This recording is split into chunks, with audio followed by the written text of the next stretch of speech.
Hi, my name is Risa Carlson. I'm on the board of the Baltimore Classical Guitar Society, and I'm here today with the artistic director of the Baltimore International Guitar Competition, Manuel Barrueco. Thank you for joining me. Thank you. Nice to see you, Risa. So today we're going to talk about the final day of the finals. This competition has a 3-day final round, and on the final day, which is September 25, the performers will all be at Peabody Conservatory performing in Friedberg Concert Hall, which is the big hall. It's an amazing concert hall, and for the first time, the judges will be seeing them as well as hearing them, correct? Yes, I will. Yeah.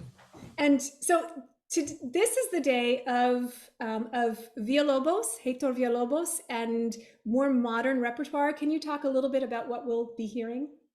Yes. Well, first of all, I want to say to the people that we want you to come to all three days of the finals. We need your vote.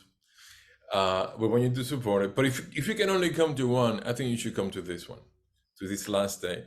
I think it will be very exciting for them. I think they'll be under an enormous pressure to play on that day, and it's also a day where they will play more of the free choices of the things that they want to play. It will be a way for them to tell us, this is what I do best.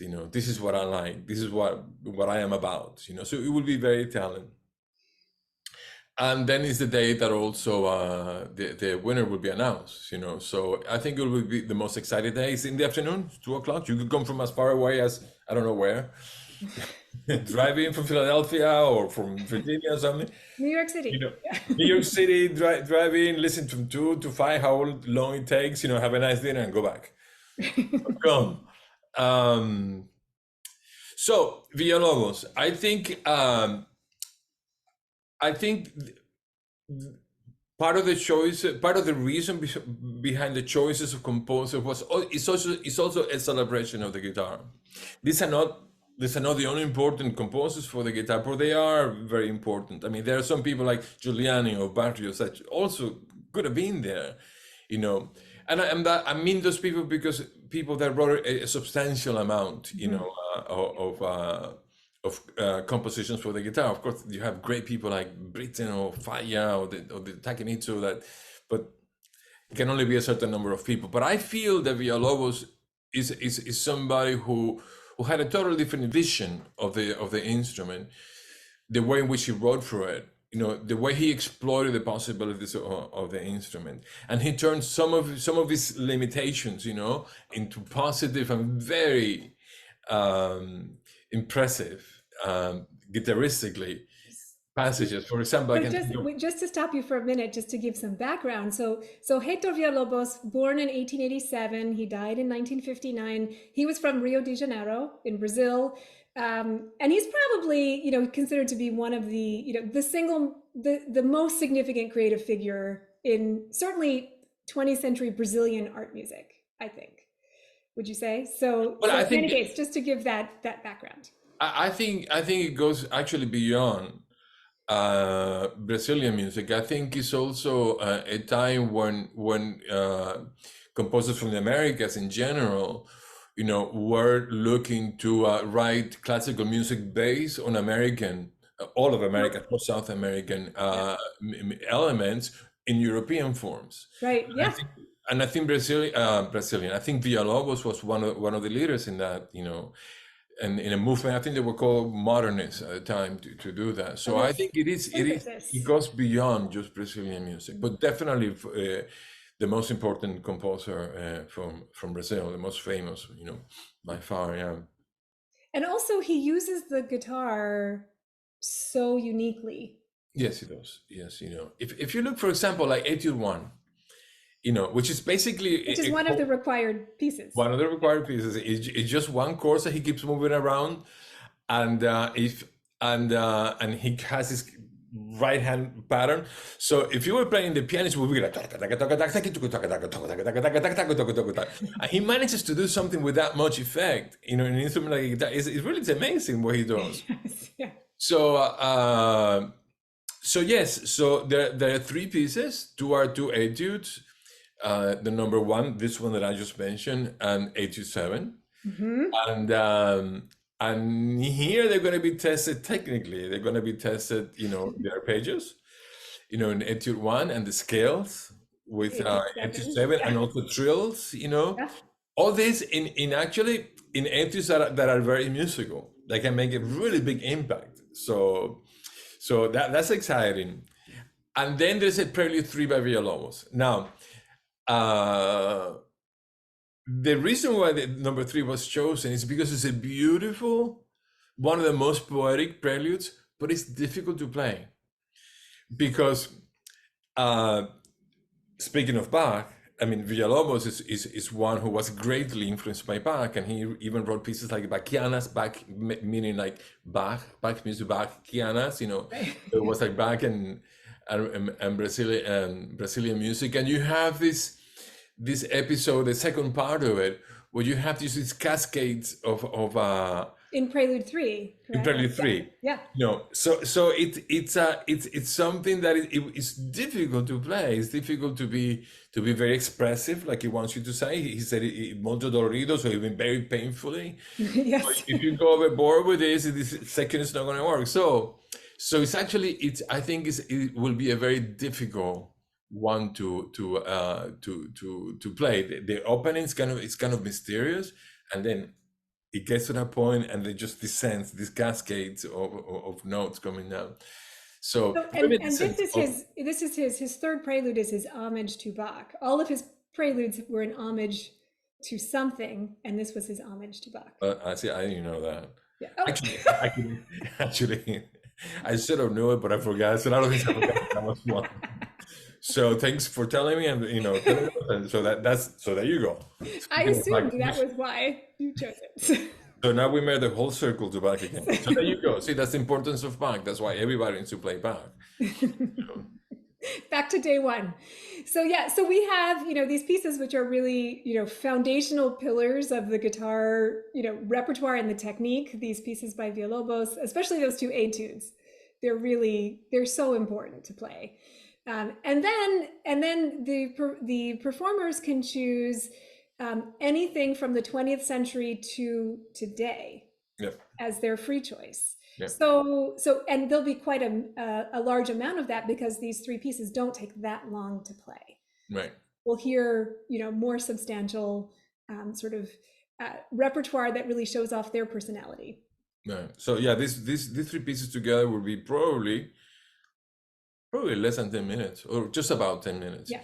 So that means that they have, about 20 minutes, to do to show more. They will have shown some also in the second round, but this is more substantial. And this is like the last statement, This is the last thing that they can say, and it could go, it could go different ways. It could be something more modern sounding, something less modern sounding, and just because it's 20th century, it could be a romantic piece. And I see some of the pieces. So it's interesting to see I've seen some of the pieces that they're choosing, and I think it will be really interesting to see what they choose. And I think it's going to be a really interesting day. So in any case, we can expect these performances to be, to have an impact, to really tell us, who these people are. And it will be the first day that the judges also just get to see everybody without being behind a screen. Yeah. There's going to be, I think, a lot of excitement that way. I wouldn't want to be them on that day. My heart would. It's going to be hard for them to do it. But that if you are a good player, that's usually where your best performances happen. Under a lot of pressure because you go all in for it. So we'll see. It'll be exciting. So the performers are performing 3 consecutive days for their final round. It's kind of like performing a concert and a half almost of repertoire. It is. And it's all different repertoire, right, on all the days. Yeah. So it will be very exciting to see how this develops over the 3 days, and to watch the performers and and how they hold up over 3 days. and really show that they're, that they're worthy of the prize. And one thing we didn't talk about is the prize, which is the prizes are so significant for this competition. The prizes are enormous and really are career starting. Can you talk a little bit about the prizes and what that involves? Yes, the first prize is $35,000. Is the $20,000 from the competition itself, plus a prize from the Augustine Strings of $15,000 meant for their careers, to develop their careers. So the last time I checked, it was the I think the highest prize in any competition. I think, I don't know if that's still the case. At any rate, it's a very high prize. That sounds like an amazing prize. So, yeah. Yeah, and also, so I mean, people should know. I mean, a lot of the reasons why we're doing this, if not the reason, is really to help the young players. And I personally enjoy helping young players, and sure, I will enjoy it. I feel great about it if everything goes well, but it's really to give them a hand. Mm-hmm. So come. I keep saying that. I want people to come, and I want them to enjoy it, and to also learn about the guitar. Also, based on some things you were saying before about the repertoire, we were talking about how some of these pieces are very well known. In fact, they all are. And I think part of the reason is this will be a good way to judge them, or to appreciate. I sort of like the judging ideas, but anyway, that. But it's pieces that they should know. So we were not trying to make it as difficult as possible for them. We were trying to make it reasonably difficult, just well-known repertoire. There's nothing obscure that they need to learn, and they just should know these pieces. So that was the idea. Make it just, don't make it too difficult, make it reasonable, challenge them, and again, these are pieces they should know anyway. Right, and really just see their versatility as performers, right? They can perform music well from the entire repertoire. Yes, and also by going 3 days, it tests them. It tests the judges also and the public, because I would not be surprised if every day, the judges decide and the public decides that really, the different ones, that maybe the first day, then number 2 was the best, and second day number 3, and that could happen, So because some of the players would be better in some styles than others, So at the end, we're just going to have to put all that together, and see who comes ahead. Right, and don't forget, there's an audience favorite prize. Yes. So we definitely need people there to vote and get excited about their favorite players. Yes, please do. I think it'll be great. I think it'll be great to have the audience prize. It's one that just will let the players say, no, we like you, we love you playing, we think you're good. I think that means a lot. It does. To the players. Yes. Well, thank you so much, Manuel. So nice to speak with you about all these different days of the competition. I can't wait to see what happens. So it's September 23rd, 24th, and 25th coming up right around the corner. And as we close, you will be listening to an excerpt of one of our wonderful Villa-Lobos pieces. Thank you, Risa. Thank you for doing this.